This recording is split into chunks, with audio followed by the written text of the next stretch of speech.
Robert Hansen est un homme marié, bien sous tout rapport, et qui a réussi dans cette ville où le crime prédomine. Il a d'ailleurs lancé sa propre boulangerie et régale tous les habitants en quête de réconfort. Bref, personne ne le soupçonnerait de quoi que ce soit. Mais à la base, Robert il vient pas d'ici. Et s'il est venu jusqu'en Alaska, c'est pour refaire sa vie après un passé compliqué. Il naît le 15 février 1939 dans l'Iowa, à des milliers de kilomètres de là. Son enfance a rien de tendre, son père, un immigrant danois, est extrêmement strict avec lui. Le moindre écart est sanctionné, parfois très violemment. Une simple mauvaise note à l'école peut donc se transformer en véritable calvaire pour Robert. Même le simple fait d'écrire de la main gauche dérange son père qui n'hésite pas à le gifler pour qu'il devienne droitier. Et quand il a pas la tête dans les cours, Robert est forcé de venir travailler à la boulangerie familiale. Et là aussi, son père est extrêmement strict. Il tolère pas la moindre erreur et répète régulièrement à son fils que c'est un bon à rien alors que Robert fait de son mieux. Et là où certains enfants voient l'école comme une bouffée d'air quand c'est la cata à la maison, c'est pas le cas pour Robert. Il est petit, maigre, il bégaye un peu et les autres en profitent pour faire de lui la risée de l'école.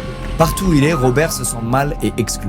Et évidemment, ça s'arrange pas quand il passe au lycée en 1954. Il a des gros problèmes d'acné, ce qui empire son harcèlement, et il a beau rêver d'avoir ses toutes premières amourettes comme tous les garçons de son âge, il n'en sera rien puisque toutes les filles qui lui plaisent se moquent de lui. Robert rêvait juste d'être un ado comme les autres, d'avoir simplement un groupe d'amis, mais au lieu de ça, il aura juste cette frustration en lui qui s'arrêtera jamais de grandir, jusqu'à ce qu'il finisse même par avoir des idées très sombres.